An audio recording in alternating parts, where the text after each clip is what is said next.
Norman Godsby sat on a park bench on an early March evening. Sat on a park bench मतलब वो बैठा एक bench के ऊपर.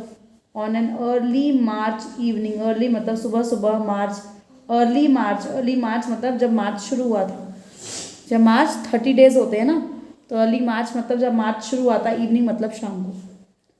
It was 30 minutes past 6. 6:30 का time था शाम को. And dusk had fallen heavily. Dusk वो टाइम होता है जब रात होने वाली होती है. शाम और रात के बीच में ना शाम होती है ना रात होती है. बीच का हिस्सा होता है जब रोशनी थोड़ी थोड़ी डार्क हो जाती है और कंप्लीट रात होने वाली होती है, तो उसे डस्क कहते हैं. पढ़ा था ना हमने, क्या कहते हैं? डस्क कहते हैं. जब रात होने वाली होती है, अभी शाम और रात के बीच का समय क्या होता है? शाम. The roads and the sidewalk. Sidewalk वो जगह होती है जहाँ जो साइड वाला जहाँ पे लोग चलते हैं. क्या चलते हैं? फुटपाथ होता है जो ऊंचा साइड का. रोड के साइड पे फुटपाथ होता है ना. इंडिया में तो हर जगह नहीं होता, लेकिन साइड का जो फुटपाथ होता है कई जगह बनाते हैं जहाँ लोग चलने का काम करते हैं, उसे हम साइड वॉक कहते हैं. वोर a look of emptiness. Emptiness मतलब कोई नहीं था. साइड वॉक्स खाली थे. क्या थे? Occupied only by silent figures. अगर कोई जा भी रहा था तो कुछ लोग जा रहे थे जो चुप थे. साइलेंट फिगर्स मतलब जो कोई बातचीत करते हुए गप्पे मारते हुए नहीं जा रहे थे. That moved through the half light. Half light मतलब हल्का अंधेरा था और हल्का अंधेरा था और हल्का शाम थी. तो हाफ लाइट थी. और sat quietly on chairs and benches. और या तो वो चुप करके चेयर या बेंचेस पे बैठे हुए थे. So that they melted into the shadows in which they sat. Melted into the shadows का मतलब they sat so still in the darkness that one couldn't see them. They sat so still in the darkness. इतना चुप करके वो बैठे थे कि कोई उनको देख ही नहीं पा रहा था. तो melt into the shadows का मतलब क्या होता है? To sit, बिना हिले बैठना. to ताकि किसी को पता ही ना चले कि कोई वहाँ पर बैठा हुआ. तो उसे कहते हैं melted into the shadows in which they sat. Dusk to Godsby's mind was the hour of the defeated. Dusk to Godsby's mind. Dusk मतलब जो शाम का समय था. सुबह और शाम और रात के बीच का समय था. Godsby के हिसाब से was the hour of the defeated. और hour of the defeated का मतलब जो लोग हार मान चुके हैं, जो लोग अपसेट हैं, उनका टाइम होता है. क्या होता है? He sympathized with them. वो उन लोगों पे दया खाता था. Sympathize का मतलब क्या होता है? दया आना कि हाय बेचारे के साथ ये कैसे गलत हो गया. सिंपथाइज करना. क्या करना? With them men and women who fought and lost in life's battle.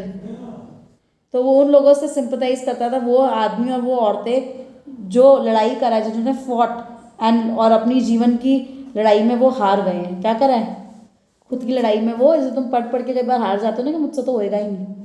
कई लोग हार जाते हैं और कई लोग मेहनत कर करके जीत के निकल जाते हैं. और कई लोग फेल होते रहते हैं और वो रोते रहते हैं, हमसे तो होगा नहीं, हमसे तो होगा नहीं, वो छोड़ देते हैं. और कई लोग इतनी मेहनत करते हैं कि वो आगे निकल जाते हैं. तो जो अपनी लाइफ की बैटल में हार चुके थे, who came forth in the gloomy hour of, वो सब उसको लगता था कि उस ग्लूमी आर में आकर यहाँ पर बैठते थे, क्योंकि वो खुद ही बहुत परेशान होते थे. When their shabby clothes. Shabby मतलब गंदे clothes. And unhappy eyes might pass unnoticed. उनके गंदे कपड़े लोगों को नजर नहीं आते थे. अननोटिस मतलब कोई देखता नहीं था. और उनकी आइज, अनहैप्पी आइज, आइज में इतनी उदासी थी, आइज में इतनी उदासी थी कि कोई उसको देखता नहीं था. It must pass, it might pass unnoticed. And just beyond, on the other side of where he sat. And just beyond, beyond का मतलब क्या होता है? कुछ दूरी पर. ऑन द अदर साइड, जहाँ वो बैठा था उसके ऑपोजिट साइड पर क्या? Were rows of windows from which light shone bright. Lights that cut through the darkness of the windows थी वहाँ पर. क्या थी? विंडोज. बियॉन्ड मतलब थोड़ी दूरी पर विंडोज थी. क्या थी? और एक विंडो नहीं थी, बहुत सारी विंडोज थी. रोज ऑफ विंडोज थी. क्या थी? रोज ऑफ विंडोज. क्या थी? रोज of windows. From which shown bright lights. बहुत अच्छी ब्राइट लाइट आ रही थी. That cut through the dark. पूरा डार्क था तो वहाँ पर जाती तो डार्कनेस को वो काट रही थी. बीच में लाइट आ रही थी. क्या आ रही थी? That cut through the darkness of the evening forcing it away. तो वो डार्कनेस को भगा रही थी. Forcing the darkness to go away. To Godsby's mind it seemed that these brilliant lines marked the abodes of those people who had never had to admit defeat through life struggle. Abodes का मतलब होता है places of residence. तो गॉड्सबाय को क्या लगता था? It seemed, उसे ऐसा लगता था. Seemed मतलब that these brilliant lights, ये जो इतनी मज़ेदार शाइनी शाइनी लाइट्स हैं जो सबको उजाला कर रही हैं, marked the abode मतलब house, places of residence of those people who had never had, जिनके पास कभी नहीं था, to admit defeat through lives and struggles, जिन्होंने कभी हार नहीं, उन लोगों का घर था who had never had to admit defeat, जिन्होंने कभी डिफीट को एडमिट ही नहीं किया. एडमिट मतलब हाँ नहीं बोला, कभी हार मानी नहीं, कभी डिफीट को हाँ, कभी हार नहीं. डिफीट को हाँ बोलना मतलब हार जाना. अगर आप डिफीट कभी हार नहीं मानना तो उन्होंने क्या नहीं करा.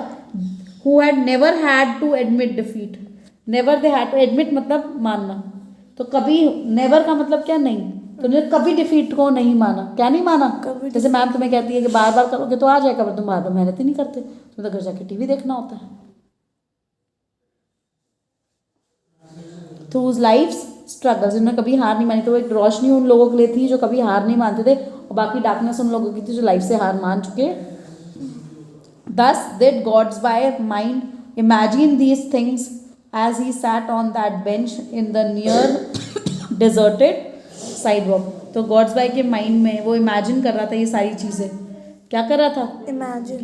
As he sat on that bench, वो उस बेंच पे जब बैठा था तो ये सब चीज़ों को वो इमेजिन कर रहा था. In the near deserted sidewalk, deserted मतलब जहाँ पर कोई नहीं था.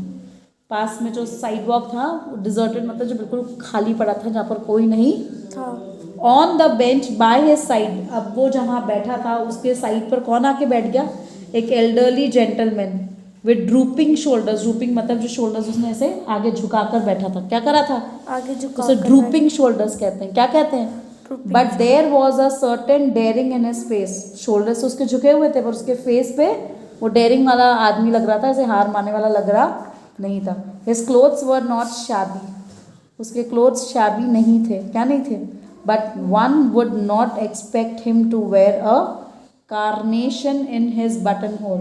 उसके क्लोथ्स शैबी नहीं थे, उसके वो कोट साफ थे, कपड़े साफ थे. But one would not expect him to wear a, ये कोई एक्सपेक्ट नहीं करेगा कि वो कार्नेशन पहनेगा in his button hole. Button hole, carnation क्या होता है? A type of flower that was pinned through the button holes of the collars. एक ऐसा फ्लावर जो कॉलर के बटन पे पिन होता है. कॉलर का जो बटन होता है यहाँ पर उस पर पिन किया जाता है ताकि वो इंसान स्टाइलिश लगे. क्या लगे? और फैशनेबल लगे. तो किसी ने एक्सपेक्ट नहीं करा था कि वो आदमी, ये ऐसा जो ड्रूपिंग शोल्डर्स वाला आदमी, एक कार्नेशन पहनेगा उसके बटन पे, उसके बटन होल में. क्या पहनेगा? वो तो इतना स्टाइलिश लग रहा था. क्या लग रहा था? As he rose to go. Rose to go मतलब जैसे वो खड़ा हुआ, जैसे ही वो खड़ा हुआ. Gortsby imagine him returning to a home circle. Gortsby ने उसको क्या इमेजिन करा? कि वो वापस आएगा to the home circle. Home circle मतलब अपनी फैमिली और अपने फ्रेंड्स के पास वापस जाएगा. क्या जाएगा?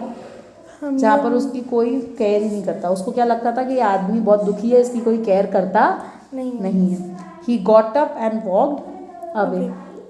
His figure vanished. धीरे धीरे से वो गया तो पूरा का पूरा completely vanish हो गया, मतलब गायब ही हो गया. Slowly into the shadows. पूरे shadow में वो नजर नहीं आ रहा. His place on the bench was soon taken by a young man. अब उसकी जगह पे पहले elderly बुढ़ा आदमी आया था, अब एक young man आया है. Fairly well dressed, but उसके कपड़े तो बहुत अच्छे थे, अच्छे से वो पहन के आया.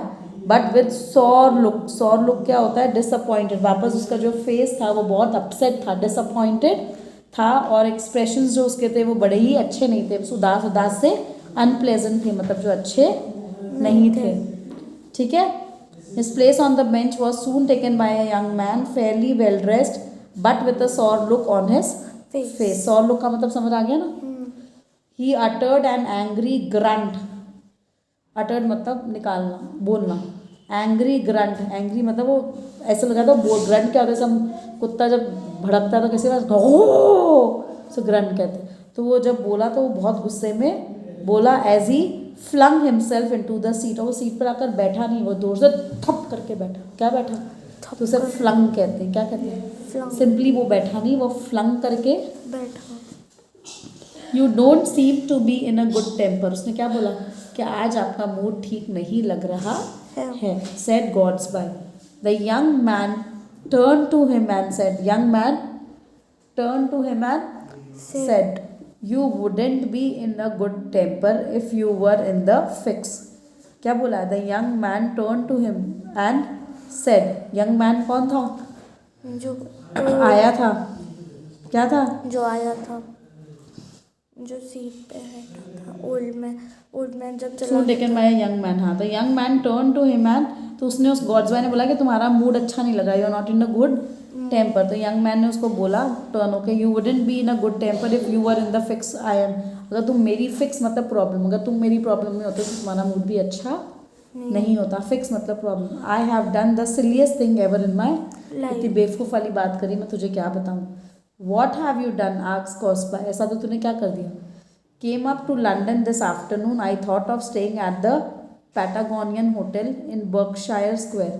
मैं लंदन आया इस आफ्टरनून। कहाँ आया? लंदन। और मैंने सोचा था कि मैं Patagonian hotel in Berkshire Square में बैठता हूँ। कहाँ रहूँगा? Patagonian hotel in Berkshire Square, said the young man. When I got there, I found that it had been pulled down. पर मैं वहाँ पर गया तो वो होटल अब टूट चुका था। वहाँ पर पुल डाउन था, कोई होटल था ही नहीं मेरा को जिस होटल में रहना था। In the place of hotel a cinema theatre had come up. वो होटल टूट चुका था और वहाँ पर क्या आ गया? एक थिएटर आ गया।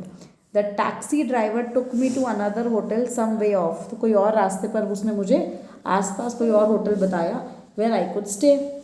I at once sent a letter to my people giving them the address. उसी टाइम मैंने अपने घर वालों को चिट्ठी लिखी और वो एड्रेस, मैं जहाँ रह रहा हूँ उस होटल का एड्रेस भेज दिया। Then I went out to buy some soap. फिर मैं सोप भूल गया था। क्या भूल गया था? सोप भूल गया। तो I had forgotten to pack any मतलब मैंने एक भी पैक नहीं करा। And I hate using the hotel soap. मुझे होटल का सोप अच्छा नहीं लगता। मैंने एड्रेस तो भेज दिया मेरे घर वालों को, लेकिन मैं होटल का सोप लेने बाहर निकल गया। Then I strolled up a bit. फिर मैं इधर उधर हल्का फुल्का चल रहा था। स्ट्रॉल्ड मतलब जब बिना कोई रीज़न के आप ऐसे टपरी मारते हो ना, चलते रहते हो, ऐसे ही करते हो ना, शाम को ऐसे ही चलते रहते हो। हैड अ ड्रिंक, कोई ड्रिंक ली एट अ बार में मैंने कोई दारू वारू पी। And looked at the shops, तो आस पास में शॉप्स पर देख रहा था। When I turn my steps back to the hotel, जब मैं वापस होटल जाने I suddenly realized that I didn't remember the name of the hotel. मैं तो नाम ही भूल गया होटल का कि मैं किस होटल में रुका था। और इवन वॉट स्ट्रीट आई, वो मैं तो रास्ता भी याद नहीं था कि मैं उस होटल में, ना मुझे होटल का नाम याद है ना मुझे रास्ता याद है। अब मैं वहाँ तक पहुँचूँगा कैसे? I had no friends in London. London में मेरे कोई फ्रेंड्स ही नहीं थे। I can write to my people for the address. अब मैंने अपने लोगों का एड्रेस तो लिखा था ना, पर मैं उनको वापस लिख सकता हूँ कि मुझे वो एड्रेस भेजो। But they will get my letter only tomorrow. पर मैंने जो लेटर में एड्रेस लिखा था वो मेरे घर वालों को कब मिलेगा? कल। तो अब वो मुझे एड्रेस कैसे बताएंगे मेरे होटल का? बता ही नहीं पाएंगे, उनके पास भी एड्रेस नहीं है। Mean time I am without any money, और मैं अपने पॉकेट में ज़्यादा पैसे भी लेकर नहीं घूम रहा हूँ। Came out with a shilling in my pocket. Shilling मतलब जैसे हमारे पैसे होते हैं ना, कुछ पैसे, रुपये से, तो वैसे 10-20 रुपये 50 रुपये वहाँ के शिलिंग चलते हैं। क्या चलते हैं? मैं शिलिंग लेकर कुछ अपनी पॉकेट में आया। Which went in buying the soap and the drink. पर मैंने उसका सोप खरीद लिया और अब मेरे पास पैसे भी नहीं है। Here I am wandering about, यहाँ मैं भटक रहा हूँ with 2 pence in my pocket. छोटे छोटे कुछ बहुत कम पैसे होते हैं। क्या होते हैं? And nowhere to go for the. अब इतने पैसे भी नहीं कि दूसरे होटल में मैं रूम ले लूँ कि कल तक मुझे पता चलेगा तो क्या हो गया, कल तक मुझे पता चलेगा तो मैं वापस उस होटल में चला जाऊँगा। मेरे को जब मेरे घर वालों को एड्रेस मिलेगा तो मैं वापस उस होटल पर, मेरे पास आज के होटल के स्टे करने के भी पैसे नहीं है। The story was followed by a long eloquent pause. Eloquent pause का मतलब क्या होता है? मीनिंगफुल, मतलब सही बात है ना, बहुत गंदी सिचुएशन में था बेचारा। एलोक्वेंट पॉज, इसका प्रोनाउंसिएशन की प्रैक्टिस करेंगे। I suppose you think I have spun you an impossible yarn, he said. Spun an impossible yarn का मतलब होता है, स्पन करना मतलब धागे से कपड़ा बनाना। यार्न होता है कपड़ा, और स्पन का मतलब उसको धागे से कपड़ा बनाना। तो ऐसा लग रहा है कि ये एक स्टोरी बहुत झूठी है। तुमको तो ये लग रहा होगा ना मैं फ्रॉड हूँ और तुमको बेवकूफ़ बना रहा हूँ, तुमसे पैसे लेने की कोशिश कर रहा हूँ। तुम तो यही सोच रहे होगे, तुम तो not at all impossible said Gortsby Gortsby नहीं ऐसा कुछ नहीं है, ऐसा हो सकता है, ऐसी तेरी स्टोरी कोई झूठी नहीं है। I remember doing a similar thing in a foreign, जब मैं भी कोई एक बार फॉरेन कंट्री में गया था तो मैंने भी ऐसी हरकत करी। But on that occasion there were 2 of us, पर हम 2 लोग थे। क्या थे? We remembered luckily that the hotel was on a smaller canal, तो हम लोग को याद आया कि कैनाल क्या होता है?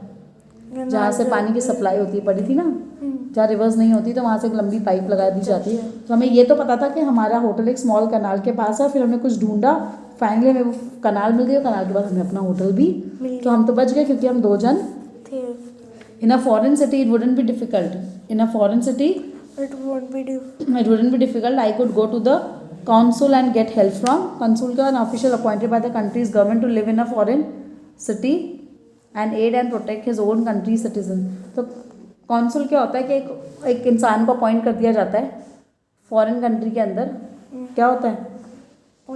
बाय अ कंट्रीज गवर्नमेंट, हमारी गवर्नमेंट, इंडिया की गवर्नमेंट ही अपना एक आदमी लंदन में बिठाती है ताकि हमारे यहाँ से कोई वहाँ पर जाए, उसको कोई दिक्कत हो तो वो उसकी हेल्प कर दे। तो I could go to the council and get help from him here unless I find a decent chap. लेकिन मैं आई कुड गो, मैं वहाँ जा सकता हूँ, पर मेरे को कोई ऐसा बंदा तो मिले, चैप मतलब कोई ऐसा डिसेंट बंदा तो मिले जो मेरी बात पे भरोसा करे। चैप यहाँ पर एक इंसान है, पर्सन है। क्या है? चैप भी कहते हैं उसे। Would believe my story and lend me at least some money and lend me I will have to spend the night perhaps on the embankment ऐसा एरिया लंदन में जो रिवर के पास है, बैंक ऑफ द रिवर के पास है। An area in London on the bank of the river. Bank क्या होता है? रिवर के कोने वाली जगह, उसके ऊपर। बैंक ऑफ द रिवर पता है ना, रिवर के साइड में मिट्टी वाला हिस्सा होता है। तो मुझे आज तो अपनी रात वहीं बितानी पड़ी, on the embankment. Have you got the soap with you? Gortsby, तू अपना सोप लेकर आया है? तो young man at once sat forward, वैसे सीधा हुआ। Felt rapidly in the pockets of the overcoat, अपने ओवरकोट जो बड़ा कोट पहना हुआ था कि ठंड होती है वहाँ पर, तो उसमें से उसने अपने पॉकेट में से निकाला। And then jumped to his feet, और फटाफट अपनी फीट पर जंप होकर खड़ा हो गया। और उसको उसका सोप भी नहीं उसके पॉकेट में सोप नहीं था। ही मटर्ड एंग्रीली, अब उसको सोप कहाँ रख दिया, अपने आप से गुस्से में बातें कर रहा था। Gortsby said the weak point in your story is that, अब मैं कैसे भरोसा कर लूँ? अब सबसे बड़ी बात है कि तूने कहा मैंने सोप खरीदा। अब तेरी स्टोरी में सबसे मेन पॉइंट तो है कि तेरे पास सोप ही नहीं है। अब तो और भी तेरी बात पे कोई भरोसा नहीं करेगा। अब तो लगा तू झूठा है, फ्रॉड है। अब तो फ्रॉड है कि तू तो सोप भी नहीं प्रोड्यूस कर पाया, तू तो सोप भी नहीं दिखा पाया उसको, और तू तो कह रहा है मैंने तो सोप खरीदा। तू तो सोप ही नहीं बता रहा, तू तो सोप ही नहीं। To lose a hotel and a cake of soap on one afternoon just wilful carelessness. एक ही दिन में चलो तूने होटल का नाम भूल गया, समझ आता है, और तू सोप भी तूने घुमा दिया। तो ये तो क्या है? गलत। विलफुल केयरलेसनेस मतलब बहुत बड़ी केयरलेसनेस है, उसका कोई भुगतान हो नहीं सकता। Wilful carelessness. When the young man heard this remark, और जब यंग मैन ने ये सुना कि गॉड्स बाय उसको ऐसे बोल रहा था, वो भाग गया वहाँ से। He hurried away from the path, his head held इसे हाई, उसका सर ऊंचा था और वो वहाँ से भाग गया। इट वॉज अ पिटी, उसको दया आई। Gortsby thought with a smile the going to get once own soap was the one convincing touching in the whole story, and yet it was just that little detail which didn't help him. अब देखो, it was दया आई उसको, it was a pity, but Gortsby ने क्या सोचा? हंसा और क्या सोचा? the going to get one's own soap, वो खुद का सोप लेने जा रहा था ना होटल से, was the one, वो तो कन्विंस कर गया। एक बार तो गॉड्स बाय को लगा कि ये सच्चा इंसान ही था, क्योंकि वो सोप लेने निकला तो ठीक है, निकला होगा, उसको नहीं अच्छा लगता होगा होटल का सोप, उसको नहीं अच्छा लगता होगा। Don't touch me in the whole story, वो स्टोरी उसको बड़ा दुख लगा कि हाय हाय बेचारा सोप लेने लगा और उसका होटल घूम गया। And yet it was just that little detail which didn't help him, और वही सोप जब उसको पॉकेट से नहीं मिला एंड में, वो छोटी सी डिटेल जब उसने बताई कि मेरा सोप ही नहीं मिल रहा, वो कूदा। उसको लगा, इस वजह से मुझे ऐसा भी लगा शायद ये फ्रॉड है। पहले तो मुझे लगा बेचारा है, मैं इसकी हेल्प कर दूँ, और अब मुझे क्या लग रहा है ये तो साला झूठा था। वही सोप ने जिसने पहले मुझे कन्विंस कर दिया कि इंसान की मैं हेल्प करूँ, अभी वही सोप मुझे क्या बता रहा है कि इसकी हेल्प मत करना, ये तो झूठा है। If he had been clever enough to provide himself with a cake of soap, अगर वो पॉकेट में से क्लेवर होता और केक ऑफ सोप दिखा देता, जो नया होता, रैप होता और सील्ड होता, नया होता है ना, जो हम केमिस्ट्री शॉप से लेकर आते हैं, तो फिर तो वो जीनियस होता, मैं तो उसकी बात मान भी जाता, और उस चोर साले डाकू को मैं पैसे भी दे देता। क्योंकि वो तो जीनियस था अपने प्रोफेशन में, उससे तो लोगों को बेवकूफ़ बनाना आता था। और शायद मैं उसको कुछ पैसे भी देता था ताकि वो एक रात होटल पर बिता दे, और वो जब 2 दिन बाद उसको जब पैसे मिल जाते तो शायद मुझे वो दे देता। तो वो तो अच्छा चोर होता, वो तो अच्छा। With this thought Gortsby got up to go, and as he did so, वो खड़ा हुआ और जाने लगा। जैसे ही वो जाने लगा, he held out an exclamation of surprise and sympathy. पर वो तो जैसे गॉड्स बाय खड़ा हुआ तो एक्सक्लेमेशन मतलब या खुशी, बहुत ज़्यादा खुशी या बहुत ज़्यादा दुख, तो एक्सक्लेम हो गया सरप्राइज में, अरे ये क्या हो गया। और उसको दया भी आई, क्या आई, क्योंकि नीचे lying on the ground under the bench was a small Oval packet wrapped and, एक छोटा सा पैकेट कोई गिरा हुआ था। ओवल मतलब थोड़ा लंबा गोल से, और वो रैप भी था, और वो सोप ही था, वो सोप ही था।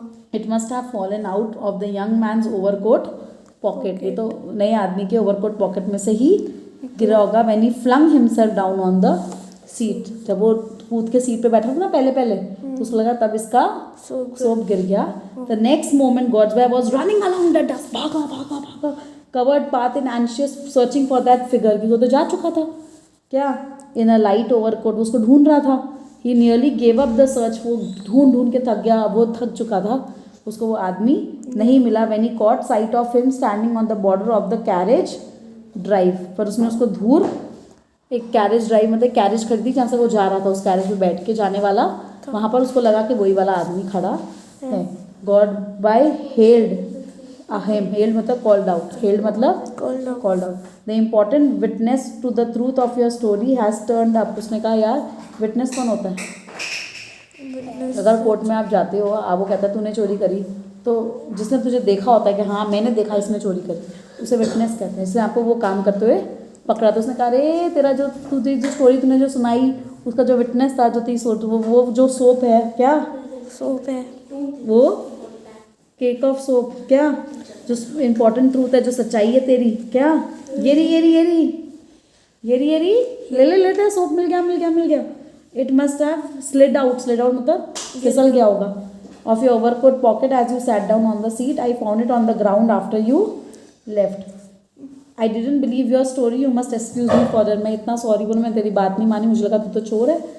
But the appearance of the soap change everything, लेकिन जैसे मुझे सोप मिला तो सब कुछ बदल गया, मेरा मन बदल गया, मुझे दया आ गई तेरे ऊपर। And now my doubts are, अब मुझे कोई डाउट नहीं, तेरी स्टोरी सच्ची थी। If the loan of a sovereign is any good for you, sovereign मतलब old British coin worth about 1 pound, तो उसने उसको 1 पाउंड निकाल के दे दिया, जो थोड़ा ज़्यादा पैसे होते हैं। The young man took the coin, और हेस्टली मतलब फटाफट, हेस्टली मतलब पॉकेट में डाल दिया। Here's my card with the address, उसने कहा ये मेरा कार्ड है, यहाँ से आकर मुझसे पैसे ले। कंटिन्यू, गॉड्स बाय ने बोला ये मेरा कार्ड है, क्या है, एनी डे दिस वीक, इस वीक में कभी भी तू मेरे पैसे रिटर्न कर देना। गॉड्स बाय ने अपना कार्ड उसको दे दिया। And here is the soap, don't lose it again, ये सोप को वापस lose, it's been a good friend to, ये तो तेरा बहुत अच्छा दोस्त है। अब तो अपनी स्टोरी ऐसे सुनाए तो अगली बार अपने दोस्त को मत भूल जाना, सोप को। लकीली यू फाउंड इट, बोला अरे वाह यार, थैंक गॉड तूने मेरा सोप ढूंढ लिया। Said the young man and blurting out a word or two, blurting out मतलब वो बिना सोचे कुछ ना कुछ बोल रहा था। व्हेन यू ब्लर्ट आउट, उसका मतलब क्या होता है, यू स्पीक विदाउट थिंकिंग, बिना सोचे समझे बोलना, बिना सोचे समझे बोलना। कुछ बोला, वो क्या बोला, थैंक्स बोला, और वो फ्लेड मतलब वहाँ से भाग गया। एज पुअर बॉय ही नियरली ब्रोक डाउन मतलब है बेचारा, कितना टूट गया होगा ना दिल से, कोलैप्स मतलब पूरा ही टूट गया होगा ना बेचारा। तो said Gortsby to himself, as Gortsby retraced his steps, retrace मतलब वापस वो उसी रास्ते पे वापस गया जिस बेंच पर वो पहले बैठा था, क्या था, passed the seat where the drama had taken place, जहाँ पे पूरा ड्रामा हो रहा था उस जगह पर वो वापस गया। ही फाउंड, वो पहले वाला जो एल्डरली जेंटलमैन था ना, पहले वाला जो पहले आया था, क्या पहले जो आया था, पोकिंग द ग्राउंड, पोकिंग मतलब वैसे ढूंढ रहा था, देखो स्टिक रख के क्या कर रहा था, मार रहा था अपनी स्टिक को इधर उधर, बीनीथ द सीट, सीट के नीचे। And realise that it was his earlier fellow occupant, और उसको क्या पता चले, तो ये पहले जो आदमी बैठा था ना, ये तो वही है, ये तो वही है।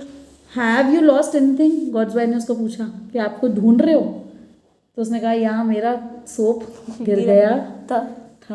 इसका मतलब क्या कि वो झूठा फ्रॉड ही था, और सोप इसका था, और वो गिर गया था और तो उसका था ही नहीं और फाइनली वो फ्रॉड ही था और फाइनली उसने उसको कुछ पैसे दे भी दिए थे